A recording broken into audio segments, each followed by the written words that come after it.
তো বন্ধুরা, আমরা নতুন মোবাইল কেনার কয়েকদিন পরেই কিন্তু বা কয়েক মাস পরে কিন্তু আমরা যখন ব্যবহার করি তখন কিন্তু হ্যাং করে, ল্যাগ করে বা মোবাইল স্লো হয়ে যায়। তো এর আগে হয়তো আপনারা অনেক ভিডিও দেখে অনেক সেটিং করেছেন, কিন্তু কোনো লাভ হয়নি। কিন্তু আজকে আমি কয়েকটা সেটিং দেখাবো যেটা করে কিন্তু 100% আপনারা উপকৃত হবেন।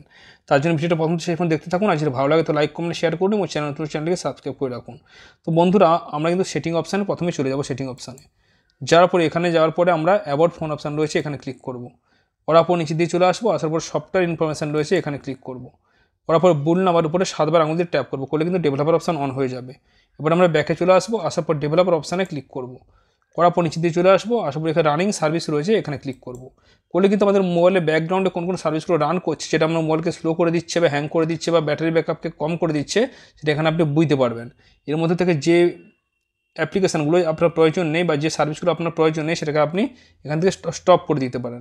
এখান থেকে আপনি স্টপ করে দিতে পারেন। ধরুন এজেড স্ক্রিন রেকর্ডার, এখানে ক্লিক করবেন, করার পর এখানে স্টপ করে দেবেন। এটা ছিল প্রথম সেটিং। এরপর ব্যাকে চলে আসুন, আসার পর নিচে দিয়ে চলে আসবেন। আসার পর এখানে একটা অপশান দেখতে পাবেন বন্ধুরা, এখানে একটা অপশান আপনি দেখতে পাবেন, একটু সময় লাগছে বন্ধুরা।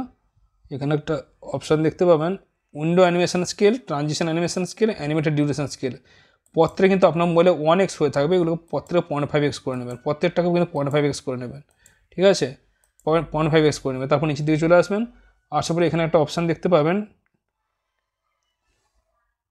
এখানে একটা অপশান দেখতে পাবেন ডু নট কিপ অ্যাক্টিভিটিজ। আমরা মোবাইলে যে করে সারাদিন কাজকর্মগুলো করি, তারপরে যখন মোবাইল স্লিপিং মোডে চলে যায়, তখন কিন্তু মোবাইলের ব্যাকগ্রাউন্ড প্রত্যেকটা অ্যাক্টিভিটি কিন্তু চলতে থাকে। তো সেখানে ডু নট কিপ অ্যাক্টিভিটি এটাকে আপনি এনেবল করে দেবেন। তারপরে ব্যাকগ্রাউন্ড প্রসেস লিমিট, এটা আপনার স্ট্যান্ডার্ড লিমিট হয়ে থাকবে, এখানে নো ব্যাকগ্রাউন্ড প্রসেস লিমিট করে দেবেন।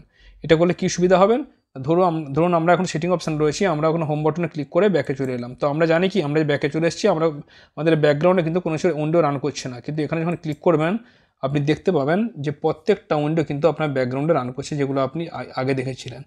এখানে যে আপনি ব্যাকগ্রাউন্ড প্রসেস লিমিট, এটাকে যদি আপনি এখান থেকে নো ব্যাকগ্রাউন্ড প্রসেস করে থাকেন, তো এগুলো কিন্তু ব্যাকগ্রাউন্ডে রান করবে না, যার ফলে আপনার মোবাইল হিট হবে না, গরম হবে না, হ্যাং করবে না, ল্যাগ করবে না, মোবাইল স্লো হবে না। তো সেগুলো কেমন লাগলো কমেন্টে জানাতে ভুলবেন না। ভালো থাকুন, সুস্থ থাকুন।